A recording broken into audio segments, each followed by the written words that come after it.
हम लोग है ना, moon that is the natural satellite of earth, उसका डायमीटर हम लोग कैसे मेजर कर सकते हैं। जैसे सपोज कर लो बच्चों, सपोज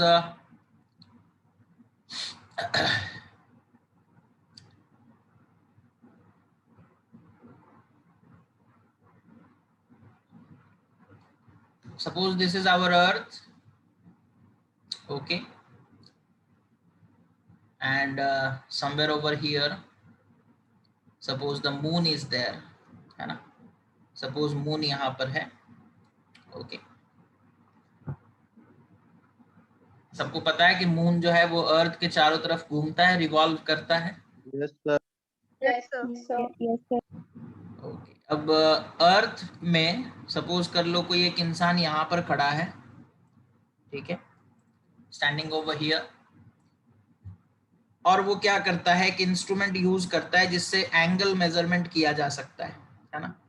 वो उस इंस्ट्रूमेंट से, है ना, टेलीस्कोप के माध्यम से ही हम लोग यूज करते हैं बच्चों, टेलीस्कोप के साथ उस इंस्ट्रूमेंट को यूज करते हैं। वो उस इंस्ट्रूमेंट से मून के इस पोर्शन को देखता है, ठीक है, मतलब इस वाले एंड को देखता है, ओके, और फिर वो क्या करता है, इस पॉइंट पे वो एंगल सेट कर देता है that is 0 degree,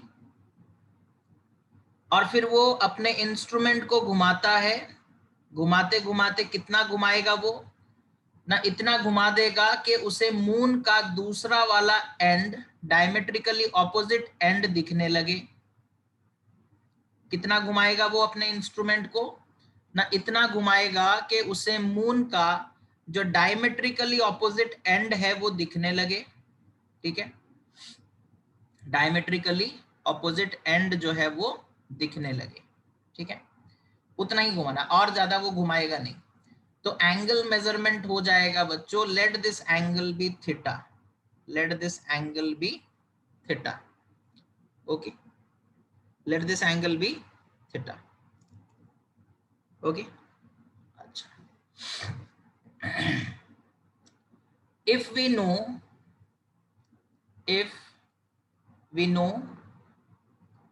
the distance, if we know the distance of moon from earth, of moon from earth, okay, अगर हमें मून का डिस्टेंस अर्थ से कितना है वो अगर पता है, ठीक है, तो फिर हम लोग सपोज उस डिस्टेंस को हम लोग क्या कह देते हैं ना, let that distance be suppose R, है ना, ये जो डिस्टेंस है, let this distance be R, okay.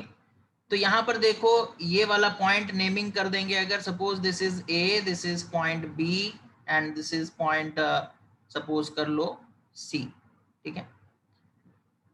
तो A B is the arc, A B is the arc, A C और बी सी ये हो गया रेडियस, ये हो गया radius, and theta it is the angle subtended, it is the angle subtended, है ना।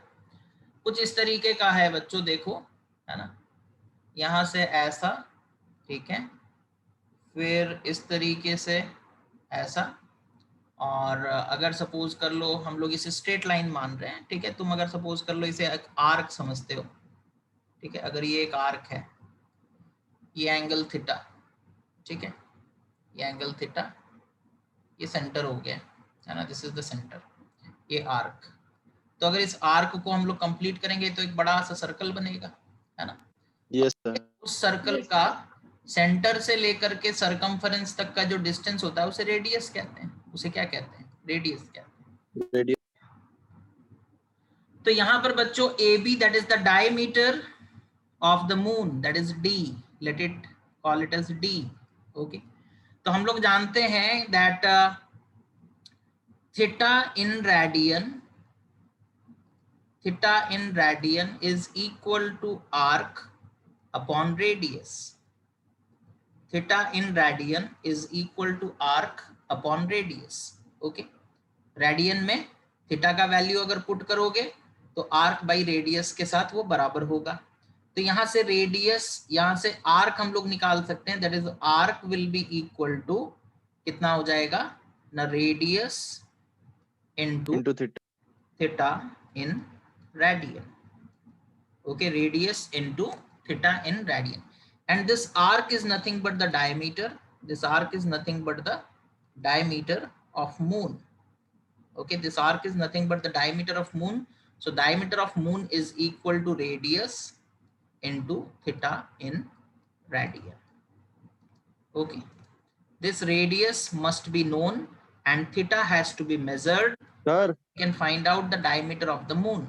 हाँ बोलो. सर डायमीटर तो एक स्ट्रेट लाइन होता है ना, पर यहाँ तो एक कर्व जैसा दिया है आर्क, वो वाला. एक स्ट्रेट लाइन जो है वो एक कर्व है एक बहुत ही बड़े सर्कल का. तुम जहां पर जमीन पर खड़े होते हो तुम्हें वो जमीन फ्लैट दिखता है या नहीं? Yes sir. लेकिन क्या तुम्हें पता है कि अर्थ कर्व्ड है? यस.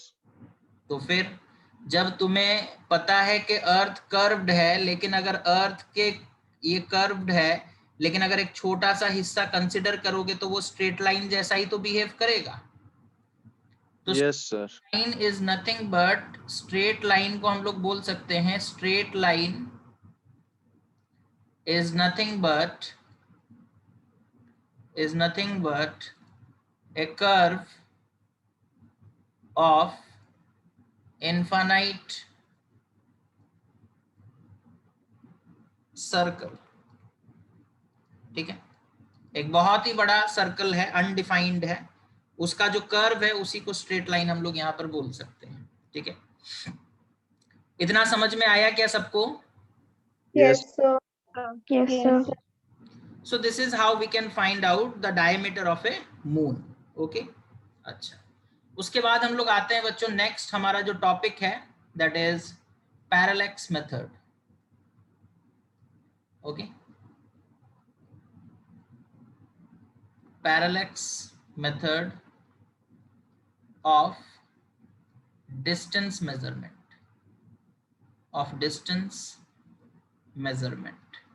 ये सारे इनडायरेक्ट मेथड्स हैं बच्चों, किसी में भी हम लोग जा करके कुछ मेजरमेंट नहीं कर रहे, ये सारा इनडायरेक्ट मेथड ऑफ मेजरमेंट है या नहीं प्रत्युष? जी सर.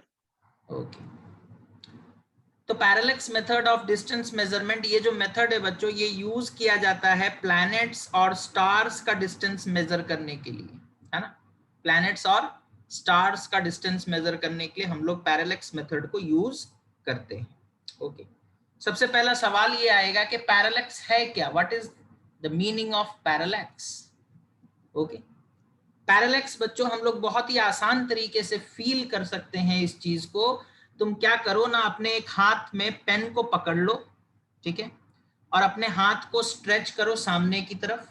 ओके, ठीक है, समझ में आ रहा है हम क्या कह रहे हैं? तुम अपने यस सर. हाथ में पेन को पकड़ लो और अपने हाथ को स्ट्रेच करो फॉरवर्ड डायरेक्शन में.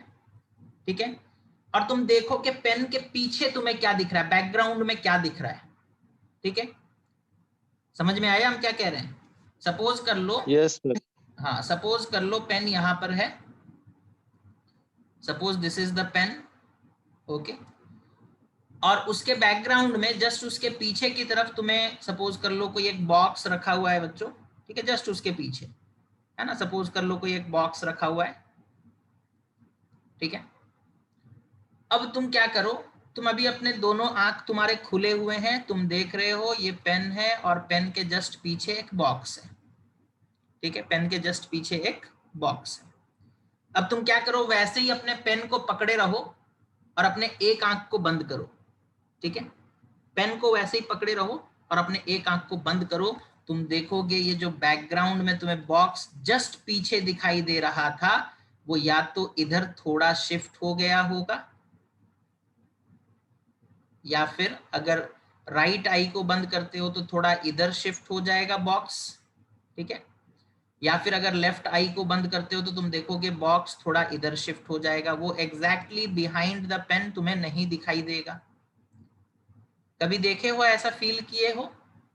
Yes, sir. जी सर, बहुत बार. है ना। इसी को बच्चों हम लोग पैरेलैक्स कहते हैं, ठीक है। इसी को हम लोग क्या कहते हैं, पैरेलैक्स। पैरेलैक्स का डेफिनेशन अगर हम लोगों से कोई पूछेगा तो हम लोग कैसे लिखेंगे, है ना। अगर हम लोगों से कोई पूछेगा कि पैरेलैक्स क्या होता है तो हम लोग कैसे लिखेंगे। देखो यहाँ पे शिफ्ट हो रहा है, बैकग्राउंड जो है ना वो शिफ्ट हो जा रहा है, ओके, इधर इधर, ओके, ऐसे शिफ्ट हो रहा है। या फिर जिस ऑब्जेक्ट को तुम देख रहे हो तुम्हें लगेगा वो ऑब्जेक्ट थोड़ा इधर उधर हो गया है, ठीक है, ऐसा होता है, ठीक है। अच्छा, और we can say the position of pen with respect to the background is changing. यहाँ हम लोग बोल सकते हैं ना, position of pen with respect to background is changing, okay, the position of pen with respect to background is changing, okay। अच्छा, तो अब डेफिनेशन लिखते हैं पैरेलैक्स का, व्हाट इज पैरेलैक्स, है ना। डेफिनेशन उसका लिख देते हैं, क्या है पैरेलैक्स। ना the apparent, the relative shift या एपरेंट शिफ्ट जो भी लिख सकते हो, the relative shift, okay, the relative shift in the position, the relative shift in the position of an object when, sorry, the relative shift in the position of an object with respect to its background, ठीक है, with respect to its background, okay, with respect to its background when viewed from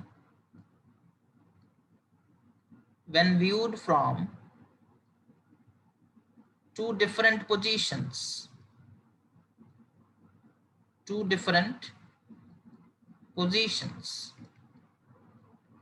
is called parallax,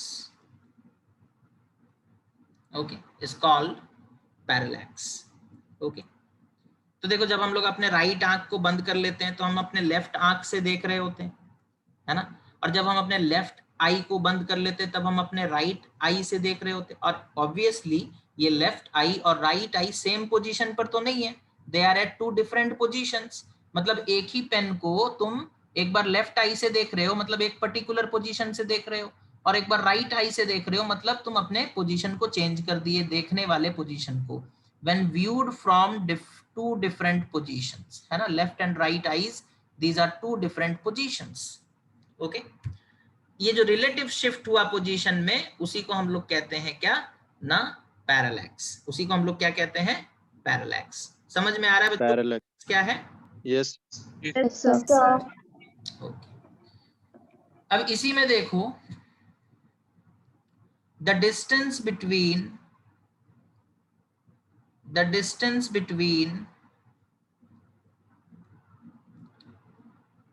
the two different positions, the distance between the two different positions, okay,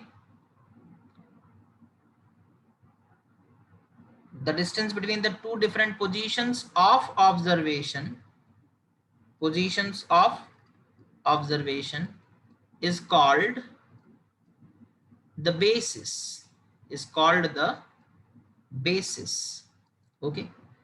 मतलब जब तुम आंख से देख रहे होते हो तो एक बार तुम लेफ्ट आई से देखते हो, एक बार राइट आई से देखते हो, तो दो डिफरेंट पोजीशन, एक लेफ्ट आई का पोजीशन, एक राइट आई का पोजीशन। ये लेफ्ट आई और राइट आई के बीच का जो डिस्टेंस है ना, उसी डिस्टेंस को हम लोग बेसिस कहते हैं, है ना। हम अभी एग्जांपल हमारे आंख के बारे में दे रहे हैं, ऐसा नहीं कि हम लोग हमेशा सिर्फ यही एग्जांपल देखेंगे हम लोग, बल्कि पूरा अर्थ में दो डिफरेंट पोजीशंस भी हो सकता है ना, एक ही चीज को देखने का। अभी हम लोग छोटा सा एग्जांपल ले रहे थे, है ना, जो कि हम लोग प्रैक्टिकली तुरंत ही फील कर पाएंगे। तो अभी जो हम लोग एग्जांपल ले रहे थे वो पेन को देखने वाला, उसमें लेफ्ट आई और राइट आई ये दो अलग अलग पोजीशंस हैं, और इन दोनों के बीच का जो डिस्टेंस है उसे बेसिस कहा जाता है। उसे क्या कहा जाता है, बेसिस, ठीक है, उसे क्या कहा जाता है, बेसिस, ओके। अच्छा, मतलब जैसे सपोज कर लो बच्चों, यहाँ पर ऑब्जेक्ट है, यहाँ पर सपोज कर लो ऑब्जेक्ट है, ठीक है, this is the position of the object, okay. And suppose कर लो यहाँ पर तुम्हारा लेफ्ट आई और यहाँ पर सपोज कर लो तुम्हारा right I, this is the left eye and this is the right I, okay. तो लेफ्ट आई और राइट आई के बीच का जो डिस्टेंस है उसे कहेंगे बेसिस, उसे क्या कहेंगे, basis. The distance between left eye and right eye will called as the basis. तो समझ में आया बेसिस कौन है? Yes sir. Yes, sir. Yes, sir.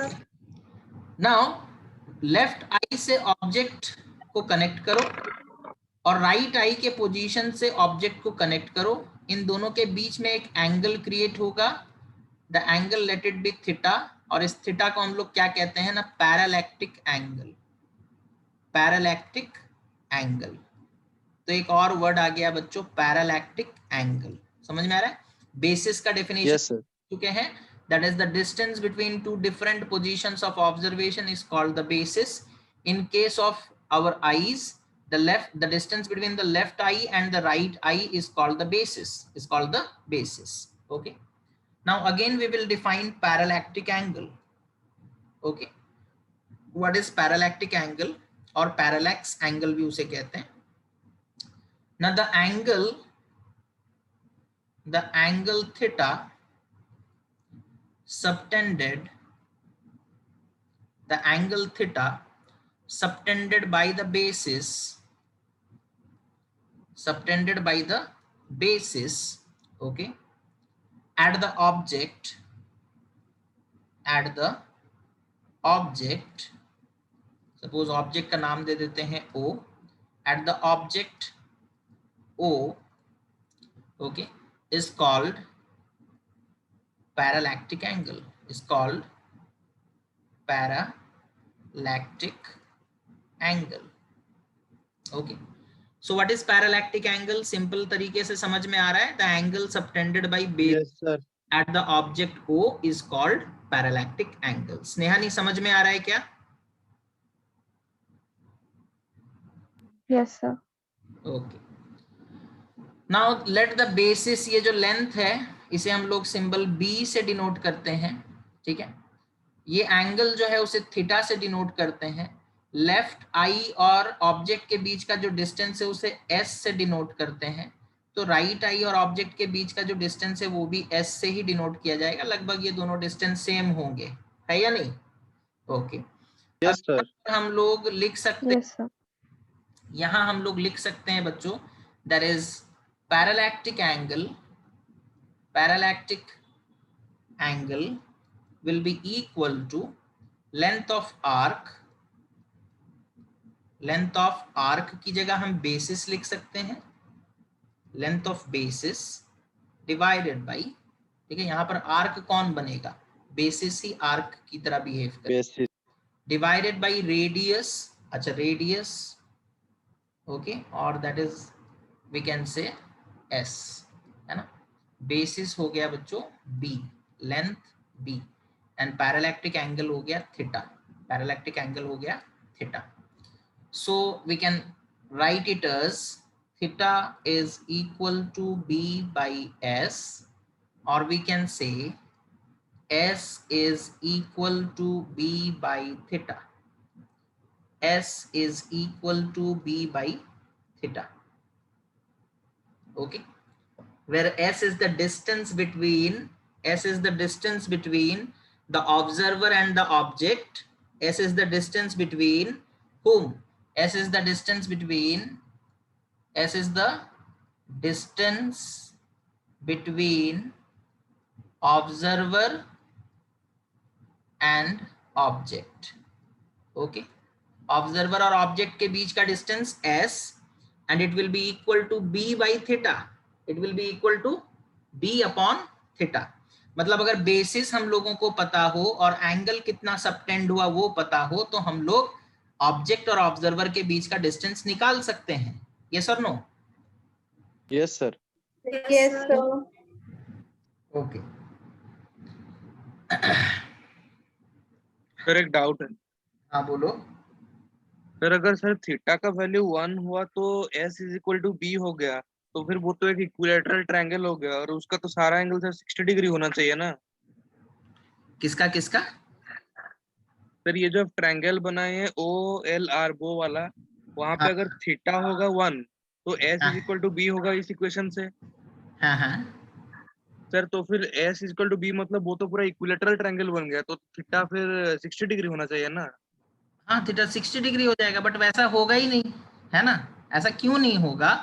Because जो हम लोग डिस्टेंस मेजर करने जा रहे हैं ना, जो ऑब्जेक्ट का, ये जी सर। पैरेलैक्स मेथड हम लोग कब यूज करते हैं ना, जब हम लोग बहुत दूर कोई ऑब्जेक्ट है, जैसे स्टार, हम पहले ही बोले, हम लोग किसका डिस्टेंस मेजर करेंगे ना, स्टार हो गया या फिर दूसरे प्लैनेट्स हो गए, है ना, तो वो बहुत दूर होंगे और जो एंगल सबटेंड होगा ना, उसका वैल्यू बहुत जी छोटा सर। होगा, ठीक है?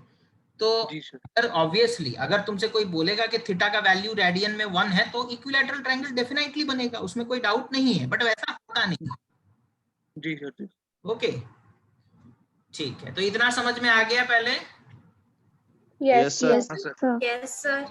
तो S is equals to B upon theta, इस चीज को याद रखो। हाँ, that is the distance between the observer and the object is equal to basis by theta, है ना, basis by theta, where theta is the angle subtended by basis on that object, angle subtended by basis on that object. Okay, अच्छा, now in case of astronomical object, okay, जो astronomical object है ना, जैसे कि suppose कर लो कोई एक star है ना, अब यहाँ पर देखो वही चीज लिखा गया है। ओके, जैसे सपोज कर लो कोई एक स्टार है, तो थीटा जो एंगल सबटेंडेड होगा हमारे आंख में, वो बहुत ही छोटा होगा and can not be measured. Okay, अब यहाँ पर देखो वही चीज वो कह रहा है, ठीक है, इसे मिटा रहे बच्चों, ठीक है। Yes, sir. Yes, sir. अब यहाँ पर देखो वो क्या कह रहा है, वो कह रहा है कि अगर हम लोग खुद से ऑब्जर्व करेंगे, सपोज कर लो, यहाँ देखो इस चीज को हम ऐसे बना देते हैं, सपोज कर लो ये अर्थ है, ठीक है, ये अर्थ है, अर्थ को और थोड़ा छोटा कर देते हैं, ठीक है। अच्छा, और सपोज कर लो अर्थ से काफी दूर कोई एक स्टार है बच्चों। ओके, कोई एक स्टार है जो अर्थ से काफी दूर है, ठीक है, अर्थ से काफी दूर होगा, तो हम लोग इसे एक बहुत ही छोटा सा ऑब्जेक्ट मान सकते हैं, है ना, बहुत ही छोटा सा ऑब्जेक्ट, जितना दूरी बढ़ेगा उसका साइज तो उतना छोटा होता जाएगा, है या नहीं बच्चों? Yes, sir. Yes, sir. जी सर। ओके, तो सपोज कर लो जो स्टार है वो इतना बड़ा है, ओके, मान लेते हैं इतना बड़ा, तुम इससे छोटा भी पॉइंट ऑब्जेक्ट मानते हैं हम लोग उसे, है ना, कैसा ऑब्जेक्ट मानते हैं? Point object. Okay, Point object. अच्छा, अब सपोज कर लो तुम खड़े हो अर्थ पे, तो तुम्हारा आंख कितना डिस्टेंस पे, तुम्हारा आंख जो, अगर तुम खुद ऑब्जर्व करने बैठ जाओगे ना, तो तुम्हारा आंख सपोज कर लो, एक आंख यहाँ पर है, ठीक है, मेरे ख्याल से दिख नहीं रहा है तुम लोगों को, एक आंख सपोज कर लो यहाँ पर है और दूसरा आंख यहाँ पर है, दिख रहा है बच्चों ये दो छोटा छोटा dot? Yes, sir. Yes, sir. पहला दिख रहा है, जी सर। दूसरा। है ना, ये दोनों डॉट्स तुम्हारे आंख को रिप्रेजेंट करते हैं। अब अगर हम इन दोनों डॉट्स से एक लाइन खींचते हैं इस तरीके का स्टार की तरफ, ऐसे, ठीक है, सपोज उसके सेंटर से जोड़ दिए ऐसे, ओके, और दूसरे वाले पॉइंट से हम एक लाइन खींचते हैं और उसके सेंटर से जोड़ देते हैं ऐसे। अब तुम यहाँ देख पा रहे हो ये दोनों लाइंस के बीच का एंगल बहुत छोटा नहीं है, यहाँ तो Yes, sir. ये बहुत छोटा है, Yes, sir. sir. Yes, sir. ठीक है, तो ये जो एंगल यहाँ पर क्रिएट होगा ना बच्चों, बहुत छोटा होगा अगर हम लोग क्या करेंगे ना, डायरेक्टली आंख से देखने का कोशिश करेंगे। डायरेक्टली अगर हम लोग अपने आई को यूज करके ऑब्जर्व करेंगे और थीटा निकालने लगेंगे, तो theta will be very very very very small, इतना स्मॉल के मेजर नहीं हो पाएगा। समझ में आया? Yes, sir. Yes, sir. जी सर।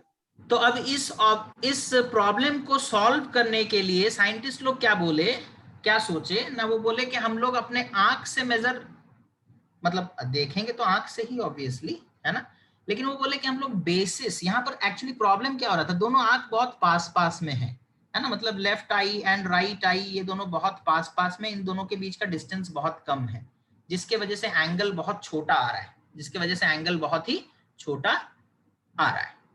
वो लोग बोले हम लोग एक काम करते हैं, हम लोग अर्थ के 2 हिस्सों में जाते हैं, ठीक है, हम लोग अर्थ के 2 हिस्सों में जाते हैं, ठीक है। जैसे सपोज कर लो बच्चों, जैसे सपोज कर लो ये हमारा, ये देखो अर्थ है, इसे हम इधर नीचे घुसा दिया ऐसे, ठीक है, दिख रहा है ना, एक कर्व्ड पोर्शन बस दिखाएं, yes sir. Yes, sir. Yes, sir. ठीक है, Yes, sir. पूरा नहीं दिखा रहे, बस एक छोटा सा पोर्शन यहाँ पर हम दिखा रहे हैं, ठीक है, अर्थ का, ठीक है। अच्छा, अब इस अर्थ में हम लोग क्या करेंगे ना, 2 ऑब्जर्वेशन सेंटर्स बनाएंगे। साइंटिस्ट लोग क्या करते हैं, ऑब्जर्वेशन सेंटर्स बना देते हैं, ठीक है।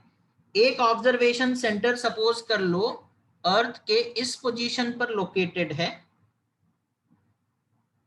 और दूसरा ऑब्जर्वेशन सेंटर इस पोजीशन पर लोकेटेड है।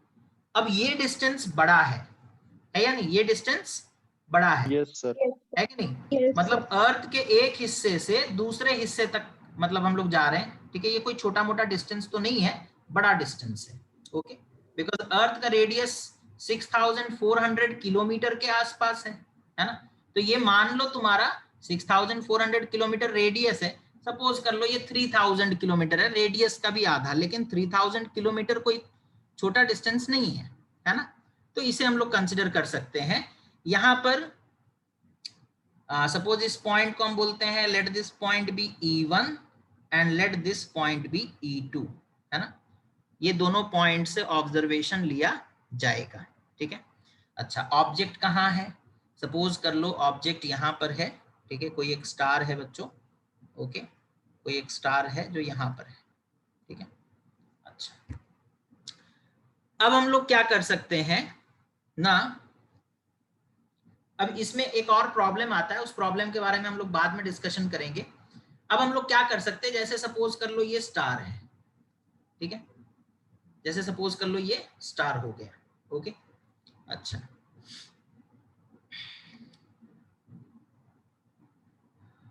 अब यहां पर देखो, अगर हम लोग इस ऑब्जेक्ट स्टार को एक ही साथ दोनों ऑब्जर्वेशन पॉइंट से देखे, है ना, यहां से भी देखो और यहां से भी देखो, साइमल्टेनियसली देखोगे तो तुम्हें पता चल जाएगा, मतलब तुम यहां से भी देख रहे हो, ओके, इस पोजीशन से भी देख रहे हो स्टार को, और इस पोजीशन से भी देख रहे हो स्टार को, तो इनके बीच में बनने वाला एंगल तुम्हें पता चल जाएगा, ठीक है, उनके बीच में बनने वाला एंगल तुम्हें पता चल जाएगा। बट 2 अलग अलग अर्थ में 2 अलग अलग पोजीशंस में साइमल्टेनियसली देखना बहुत ही डिफिकल्ट है, ठीक है। तो इसका एक और सोल्यूशन निकाला गया। क्या सोल्यूशन निकाला गया, कभी ट्रेन में तुम लोग सफर किए हो बच्चों? Yes sir. Yes, sir. Yes. ठीक है, ट्रेन के खिड़की से तुम लोग अगर देखोगे, अच्छा नॉर्दर्न स्टार सुने हो, नॉर्दर्न स्टार? जी sir. Yes sir. Yes, sir. इसका पोजीशन कोई बता सकता है? इसे पोल स्टार भी कहते हैं। Yes, sir. हाँ. Yes sir. हाँ। इसका पोजीशन कहाँ रहता है बताओ?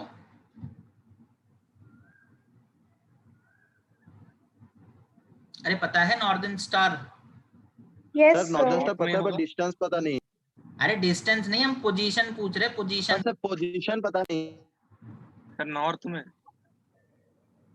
ओके, तो नॉर्दर्न स्टार जो है ना, जूलियस सीजर पढ़े हो, जूलियस सीजर? Yes sir. उसका एक पार्ट पढ़ा है। ठीक है, जूलियस सीजर में, जूलियस सीजर को कहा जाता है कि Julius Caesar he is as constant as a northern star, ठीक है। जूलियस सीजर में, जूलियस सीजर को ब्रूटस कहता है कि he is as, sorry Antony कहता है कि he is as constant as a northern star। मतलब ये माना जाता है कि बच्चों नॉर्दर्न स्टार का जो पोजीशन है ना वो फिक्स्ड है। वो कैसा है? फिक्स्ड है। मतलब तुम Constant. पोजीशन चेंज करते रहोगे लेकिन वो हमेशा वहीं पर तुम्हें दिखता रहेगा। ठीक है, जो ऑब्जेक्ट बहुत दूर होते हैं ना बच्चों, जो ऑब्जेक्ट बहुत दूर होते हैं उनका पोजीशन तुम्हारे पोजीशन चेंज होने से कुछ रिलेटिव फर्क नहीं पड़ेगा। समझ में आ रहा है हम क्या कह रहे हैं? Yes, Yes, sir. sir. Yes, sir. उसी लिए हम तुम्हें एग्जांपल दे रहे थे एक, कि सपोज कर लो तुम ट्रेन में बैठे हो और ट्रेन के खिड़की से बाहर देख रहे हो। ठीक है, ट्रेन में बैठे हो और ट्रेन के खिड़की से बाहर देख रहे हो, तुम्हें बाहर में दिख रहा है कि सपोज कर लो जो सन है वो यहाँ पर है। ठीक है, अब ट्रेन चल रहा है लेकिन तुम देखोगे सन तुम्हें लगभग 1-2 घंटे तक वहीं पर दिखता है, खिड़की के उसी पोजीशन पर। कभी ऐसा फील किए हो Yes, sir. Yes, sir. या नहीं किए हो? किए हैं। तो जो मतलब ट्रेन चल रहा है 2 घंटे तक चला, लेकिन सन जो है ना वो तुम्हें खिड़की से खिड़की के जिस पोर्शन पर वो दिख रहा था, है ना, अभी भी लगभग लगभग उसी पोजीशन पर वो दिख रहा है। उसका पोजीशन कोई खास चेंज नहीं आया उसके पोजीशन में, है ना। ऐसा क्यों हो रहा है? बिकॉज सन बहुत ज्यादा दूर है। ठीक है, हम लोग यहाँ पर 50 किलोमीटर का डिस्टेंस अगर ट्रैवल कर लेंगे तो सन के अपरेंट पोजीशन में कोई चेंजेस, सिग्निफिकेंट चेंजेस नहीं आएंगे। समझ में आ रहा है? वर्ड हम यूज कर रहे हैं significant, Yes, sir. Considerable Yes, sir. Changes नहीं आएंगे। Yes. ओके, इतना चेंज नहीं आएगा कि हम लोग कंसिडर कर पाए। समझ में आ रहा है प्रत्युष? ये जी सर। उसी तरीके से जब हम लोगों को कोई नियर बाई स्टार का, है ना, अब स्टार में भी 2 तरह के स्टार होते हैं, एक को हम लोग बोलेंगे नियर बाई स्टार और एक को बोलेंगे फार अवे स्टार। ठीक है, ठीक है। अब यहां देखो, जैसे सपोज कर लो एक नियर बाई स्टार है। ओके, यहां पर प्रेजेंट है नियर बाई स्टार। ठीक है, और एक बहुत ही दूर में कोई एक फार अवे स्टार है। ठीक है, बहुत ही दूर में, जो बहुत दूर में फार अवे स्टार है ना बच्चों, जैसे सपोज कर लो तुम सपोज कर लो समय हो रहा है बच्चों 12 बज रहा है। ठीक है, 12 नून। ओके, यहाँ देखो एग्जाम्पल देखो। अब यहाँ पर जब तक हम लोग उसके डेप्थ में नहीं घुसेंगे ना तब तक समझ में नहीं आएगा। सपोज कर लो दोपहर का 12 बज रहा है। ठीक है, दोपहर का 12 बज रहा है। एक लड़का सपोज कर लो कहाँ है, जाजपुर में है। ठीक है, और एक लड़का सपोज कर लो जयपुर में है। ठीक है, एक लड़का जाजपुर में है, एक लड़का जयपुर में है। ओके, 12 जब जैसे ही बजेगा तो जाजपुर में जो लड़का है उसे दिखेगा कि सूरज उसके सर के ऊपर है, ओवरहेड दिखेगा या नहीं? Yes, sir. जी सर। और जो लड़का Yes, sir. जयपुर में है ना, जो लड़का जयपुर में है उसे भी दिखेगा कि सूरज उसके सर के जस्ट ऊपर है, अबव द हेड। हो रहा है या नहीं? Yes, sir. Yes, sir. Jaipur और ये जयपुर 2 अलग अलग ऑब्जर्वेशन पॉइंट है, just like our E1 and E2। लेकिन Yes, sir. जब जाजपुर से सन को देखा जा रहा है तो भी वो सन जो मतलब सर के ऊपर ही दिख रहा है, और जब जयपुर से देखा जा रहा है तब भी वो जो सन है वो सर के ऊपर ही दिख रहा है। मतलब ये इतना डिस्टेंस ट्रैवल करके अगर ये बंदा यहाँ से यहाँ आ जाता तब भी उसको कोई खास चेंज समझ में आता है क्या? उसे लगता है कि No. No, जाजपुर में भी sir. सर के ऊपर ही था, जयपुर में भी सर के ऊपर ही है। समझ में आ रहा है? ऐसा ही सिचुएशन Yes, है sir. बच्चों जब कोई डिस्टेंट स्टार को हम लोग देखते हैं। जैसे हम तुम्हें एग्जांपल दे रहे थे नॉर्दर्न स्टार। तुम नॉर्दर्न स्टार को, ये सपोज कर लो नॉर्थ पोल है ना, ये सपोज कर लो नॉर्थ पोल है। नॉर्थ पोल से तुम देख रहे हो, सपोज नॉर्दर्न स्टार यहां पर है बच्चों। ठीक है, just above the North Pole. जब तुम नॉर्थ पोल से मूव करते करते E1 तक आ जाओगे ना तब भी तुम्हें दिखेगा कि the northern star is just above your head. Okay, क्या हो रहा है समझ में आ रहा है? तो Yes, sir. Yes, sir. Yes, इसीलिए हम तुम्हें sir. इतने सारे एग्जांपल्स दे रहे हैं, बिकॉज कंसेप्ट को समझो। उसी तरीके से जब तुम नॉर्थ पोल से ट्रैवल करते हुए पॉइंट E2 तक आ जाओगे तब भी तुम्हें दिखेगा कि ये जो नॉर्दर्न स्टार है it is again just above your head. उसके पोजीशन में कोई खास चेंजेस नहीं आ रहे बच्चों, बिकॉज वो बहुत दूर है, बिकॉज वो बहुत दूर है, वो ऑब्जेक्ट ऑब्जर्वर से बहुत दूर है ना। तो स्टार्स में हम लोग 2 स्टार बना लेते हैं। स्टार्स को 2 कैटेगरी में बांट देते हैं। स्टार्स को दो कैटेगरी में बांट देते हैं बच्चों। एक को हम लोग बोलेंगे, एक कैटेगरी में हम लोग रखेंगे planets and near by stars, ठीक है, और दूसरा कैटेगरी होगा very far away stars, very far away stars, ठीक है। वेरी फार अवे स्टार्स में हमने तुम्हें एक एग्जांपल दिया है, जैसे कि नॉर्दर्न स्टार, ओके, जैसे कि नॉर्दर्न स्टार। एंड प्लैनेट्स और नियर बाई स्टार्स में, प्लैनेट्स तुम कोई सा भी ले सकते हो, हालांकि प्लैनेट से डिस्टेंस निकालने का और भी आसान तरीका है पैरेलैक्स को छोड़ करके, ठीक है। तो यहाँ देखो, ये सपोज कर लो एक नियर बाई स्टार है, ओके, और ये सपोज कर लो वो फार अवे स्टार है, डिस्टेंट स्टार है, जो कि बहुत ही दूर है, just like our northern star, okay. इतना समझ में आया? Yes sir. Yes, sir. जी सर। ओके। अब ये जो ऑब्जेक्ट है इसका पोजीशन हम लोग बोलते हैं O। ये नॉर्दर्न स्टार को जब हम लोग ऑब्जर्वेशन पॉइंट E1 से देखेंगे तो वो हमें दिखेगा, सपोज कर लो इस पोजीशन पर है, ठीक है, और इस पोजीशन को सपोज हम लोग नाम दे देते हैं O डैश। और जब हम लोग उसी नॉर्दर्न स्टार को ऑब्जर्वेशन पॉइंट E2 से देखेंगे तो भी वो हमें दिखेगा